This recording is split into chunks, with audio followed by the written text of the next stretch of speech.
ന്യായാധിപൻ വന്ന് മോളോട് ചോദിക്കുകയാ, ചത്തക്കൂടയിൽ കഴിയുന്ന 18കാരിക്ക് പോലും ഋത്തിക് റോഷനെ പോലെയുള്ള ഭർത്താവിനെ വേണമെന്ന് വാശി പിടിക്കുമ്പോ കാലഘട്ടമല്ലേ പെങ്ങളെ? 10ാം ക്ലാസ്സിൽ +1 +2 പഠിക്കുമ്പോ നിന്റെ സ്വപ്നങ്ങൾ മുഴുവൻ എഴുതി വെക്കുന്ന ഡയറി, സുബ്ഹാനല്ലാഹ്, എന്തൊക്കെയാ പെണ്ണെ നീ എഴുതി വെച്ചിരിക്കുന്നത്? എന്തിനാണ് ഈ കലോത്സവം നടന്നപ്പോ നിങ്ങൾ കണ്ടില്ലേ? കേരള കലോത്സവം നടന്നപ്പോ ഭരതനാട്യത്തിന്, കുച്ചിപ്പുടിക്ക്, മോഹിനിയാട്ടത്തിന് സമ്മാനം താങ്ങിയ, ഒപ്പനപ്പാട്ടിന് സമ്മാനം താങ്ങിയ, കോൾകൾക്ക് സമ്മാനം താങ്ങിയ സുന്ദരികളായ കോഴിക്കോട് മലബാർ ജില്ലയുടെ ഈ ലോകത്തിന്റെ നാശമേ 17കാരിയാറ് മലപ്പുറത്തെ പെണ്ണ് സാനലോട് പറഞ്ഞിരുന്നോ? 18കാരിയാറ് കോഴിക്കോടിന്റെ പെണ്ണ് ആ സാനലുകാരോട് പറഞ്ഞിരുന്നാ? മുസ്ലിം നാമധാരികളാണ് എത്രയോ പെൺമക്കളാ പറഞ്ഞത്. അവരുടെ ഭർത്താക്കന്മാരെ കുറിച്ചുള്ള സ്വപ്നത്തെക്കുറിച്ച് ചോദിച്ചപ്പോ, നിനക്ക് ജീവിതം താങ്ങിത്തന്ന അല്ലാഹയെ മറന്നുപോയോ? അല്ലാഹന്റെ റസൂലിനെ മറന്നുപോയോ പെങ്ങളെ? 17കാരിയാറ് പെൺമക്കളോട് വിവാഹത്തിന്റെ സ്വപ്നത്തെക്കുറിച്ച് ചോദിച്ചപ്പോ മമ്മൂട്ടിയെ പോലെയുള്ള പെണ്ണ് വേണമെന്ന് പറഞ്ഞ പെങ്ങളെ, പൃഥ്വിരാജിനെ പോലെയുള്ള ഭർത്താവിനെ വേണമെന്ന് പറഞ്ഞ പെണ്ണേ, നീ എങ്ങനെ മലപ്പുറത്ത് ജനിച്ചു പെണ്ണേ? നീ എങ്ങനെ കോഴിക്കോട് ജനിച്ചു പെണ്ണേ? ചിന്തിക്കാൻ പോലും കഴിയുന്നില്ല. സുബ്ഹാനല്ലാഹ്, എന്റെ സഹോദരിമാരോട് സങ്കടത്തോടെ പറയുകയാണ്, നിന്റെ വാപ്പ കൊണ്ടുവന്ന, നിന്റെ ഉമ്മ കൊണ്ടുവന്ന ആലോചനയിൽ വന്ന ഭർത്താവില്ലേ, ഒരുവിധം പടച്ചോനെ പേടിക്കുന്നവനാ, മാന്യമാര സൗന്ദര്യമുണ്ട്, സാമ്പത്തികവും നിന്റെ കുടുംബത്തോട് ചേർന്ന് നിൽക്കുന്നുണ്ട്, എന്നാ പിന്നെ നിന്റെ സ്വപ്നങ്ങളൊക്കെ മാറ്റിവെച്ചിട്ട് സമ്മതിച്ചുകൂടെ പെണ്ണേ? എവിടെയാ സമ്മതിക്കുന്നത്? എവിടെയാ സമ്മതിക്കുന്നത്? അതിന് മാതാപിതാക്കൾ ഒരു പരിധിവരെ കാരണക്കാരാ. 9 വയസ്സാകുന്ന കൗമാരപ്രായത്തില് ചുണ്ട് ചുമപ്പിക്കാനുള്ള ലിപ്റ്റിക്ക് വാങ്ങിച്ചു കൊടുക്കുന്ന എറണാകുളം ജില്ലയുടെ ഉപ്പമാര് പഠിച്ചോ? നാ കഷ്ടപ്പെട്ട കാശല്ലേ ഉസ്താദ്, എന്റെ മോൾക്കല്ലേ ഞാൻ കൊടുക്കുന്നതെന്ന് പറയുന്ന സ്വാർത്ഥ താല്പര്യക്കാരായ ഉപ്പമാര് പഠിച്ചോ? നീ എവിടെ നിന്ന് കാശുണ്ടാക്കിയാൽ മോനോ നിന്റെ മക്കൾക്ക് കൊടുക്കുന്നു, ആ മക്കളുടെ വളർച്ചയുടെ ഘട്ടത്തില് ആദർശത്തിന് തടസ്സമാകുന്ന ചിന്ത വരുമോ എന്ന് നീ എന്തുകൊണ്ട് ചിന്തിച്ചില്ല ചെറുപ്പക്കാരാ?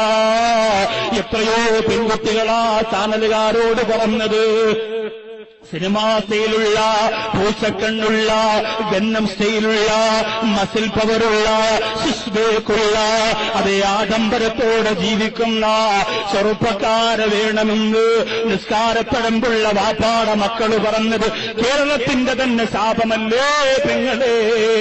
എറണാകുളം ജില്ലയുടെ പെണ്ണേ, നിന്റെ നാവുകൊണ്ടങ്ങനെ പറയാന് പാടില്ല.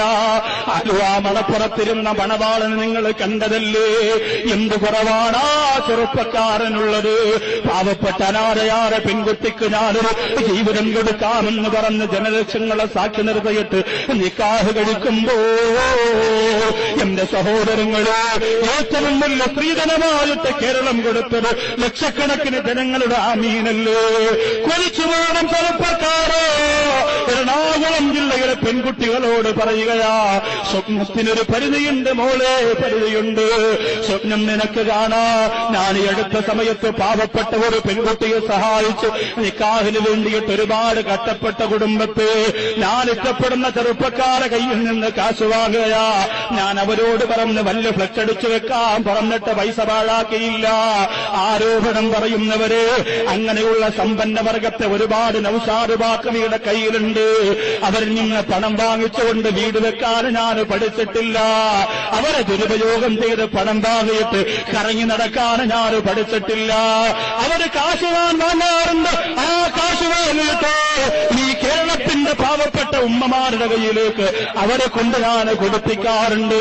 അങ്ങനെ കൊടുത്തുപോലെ ഒരു കുടുംബത്തിന്റെ കല്യാണത്തിന് തലേ ദിവസം ചെന്നപ്പോ സുബ്ഹാനല്ലാഹ്, പുതുപെണ്ണിനെ ഒന്ന് കാണണം എന്ന് കൂടെ വന്ന ഒരാഗ്രഹം പറഞ്ഞപ്പോ ആ ഉമ്മ പറഞ്ഞതെന്താ? പൊന്നുമോളെ ഉമ്മ പറഞ്ഞതെന്താ? കല്യാണത്തിന്റെ തലേ ദിവസം പുതുപെണ്ണിനെ കാണാൻ ചെന്നപ്പോ ഉമ്മ പറഞ്ഞതെന്തെന്നറിയോ? 2 മണിക്കൂറായി റൂമിന്റെ അകത്തിരിക്കുന്ന മോളെന്തേ പുറത്തിറങ്ങാത്തെന്ന് ചോദിച്ചപ്പോ കൂട്ടുകാരുടെ കയ്യിൽ നിന്ന് ബക്കറ്റ് വെച്ച് പിരിച്ച കാശ് കൊണ്ട് കൊടുത്ത, എന്റെ മജ്‌ലിസിൽ നിന്ന് പിരിച്ചെടുത്ത പണം കൊണ്ട് കൊടുത്ത ആ പാവപ്പെട്ട പെൺകുട്ടിയുടെ ഉമ്മ പറഞ്ഞതെന്തെന്നറിയോ? എന്റെ മോളെ ബ്യൂട്ടി പാർലറിൽ നിന്ന് ആള് വന്നിട്ട് ഒരുക്കിക്കൊണ്ടിരിക്കുകയാ. സുബ്ഹാനല്ലാഹ്. എന്നാണ് പെണ്ണാ നീ നന്നാകുന്നല്ലോ, നിന്നെ കുറ്റപ്പെടുത്തുമെന്ന് പറഞ്ഞിട്ട് കാര്യമില്ല, നിന്നെ പരിഹസിക്കുന്നെന്ന് പറഞ്ഞിട്ട് കാര്യമില്ല, നിന്നെ ആക്ഷേപിക്കുമെന്ന് പറഞ്ഞിട്ട് കാര്യമില്ല.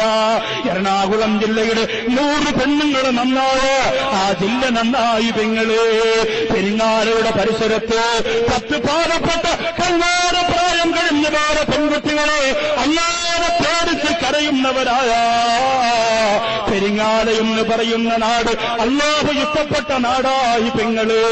അതിനുവേണ്ടിയാ പറയുന്നത്. നൂഹെന്ന് പറയുന്ന നായാട് തന്റെ മോളരികിലേക്ക്